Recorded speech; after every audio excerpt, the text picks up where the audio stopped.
Hello, and welcome to episode 12 and the final episode of Harmonious Psychology Solutions Menopause series. This episode is full of advice on how to talk to other people about menopause. We've put this episode together because menopause is sometimes still a stigmatized topic, but being able to talk to others about it when you're going through it is a really helpful tool to be able to get the right support. So sometimes the symptoms of menopause affect how we are able to work. So it's important to be able to talk to our managers about what they can expect from you and how they can support you to do your job. The first step is to plan what you would like out of the conversation. Do you just want to let them know you are struggling? Do you want help from them? And what kind of help do you want from them? For example, you can request that you need easy access to water continuously through the day, in which case you could be moved closer to a water fountain or tap, or could be given more breaks throughout the day in order to be able to leave your desk to get water. You could also wish to extend the breaks to ease the anxiety that you feel about needing to go to the toilet more frequently, or again, you could be moved closer to a bathroom. Or you could be moved to a cooler area in the office or asked to be provided with a fan or even asked to be able to bring in a fan if you suffer from hot flashes. If you would rather talk to the human resources manager rather than your line manager, if this may be more comfortable for you, or you may be more comfortable with your line manager. It's important to remember to only disclose what you feel comfortable disclosing, but that menopause shouldn't be a taboo, and everyone should feel that they can have a conversation with their managers at work, especially when they need guidance and advice.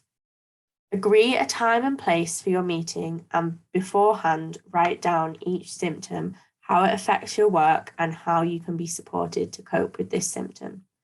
This will build a solid argument and help your manager see how your work is affected and what they can do about it. Remember to be confident and keep the meeting professional. You may also want to talk to your colleagues about how your work may be affected by menopause, especially if your job involves group work with those colleagues. You don't have to tell your colleagues anything that you don't feel comfortable sharing, and depending on your relationship with your colleagues, you could ask them in a casual setting outside of work or a professional setting within work.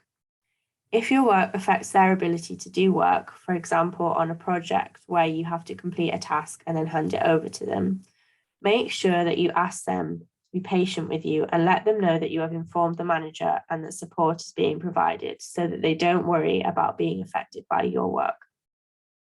As with the managers, if there's anything they can do to support you, let them know how and why they can support you, and they will generally be happy to help. You also probably want to talk to your friends and family about your experience of going through menopause. Generally, these groups can all be approached in a very similar way, with some very slight differences in approach. So when talking about menopause to a partner, try and find a quiet moment to sit down together or go for a walk if this feels a little less intense, and explain that it's not your feelings for them that have changed, but that it's actually your hormones and the symptoms may not last long. This is especially important if your libido is changed during menopause, as a partner could feel that you are no longer attracted to them. If this is a case, you may also want to have a conversation about other methods which can be used during sexual activity if penetration is uncomfortable for you, and how these other methods can be used to make you both feel empowered. When talking to your children about menopause, it's important to remember that if your children are teenagers find domestic conflict deeply unsettling and tend to be quite reactive to things that are said to them. Getting into an argument with them won't improve your mood either. So it's important to try your best to be sensitive to the fact that they're probably going through something very similar to you through puberty. You could ask them to treat you how they would like to be treated when they are having a mood swing, which is generally by just backing off. And then in calmer moments, you can explain that anything you have said or any argument that has occurred is due to hormones and is not the real you, making sure that they understand that this is a stage of your life that will not last forever. If your children are young adults, You could explain that the menopausal changes are caused by hormone fluctuations, similar to those they experience during puberty, or if they are a woman during a period. You can also point out to them, if they are a woman, that they will eventually go through menopause too, and that you will be there to support them.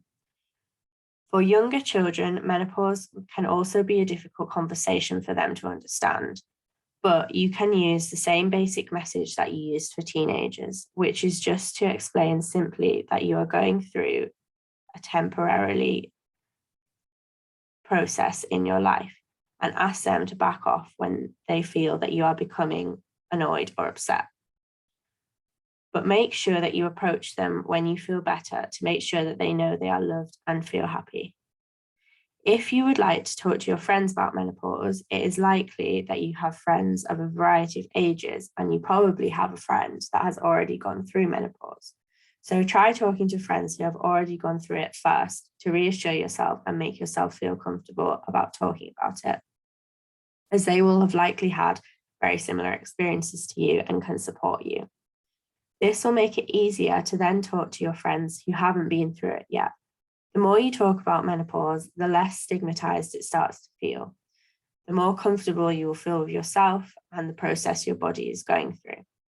If you are able to talk to your friends who have not been through menopause yet, it is likely that when they start to go through menopause, they will feel that you are able to support them, and they may come to you and ask for advice.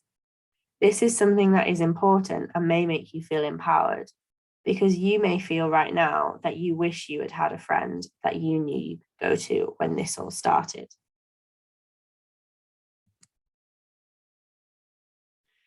Here are some useful references if you'd like to learn more about how to talk to others about your experience of menopause. Here are also some forums where you can go if you do not feel comfortable talking to people you know about menopause.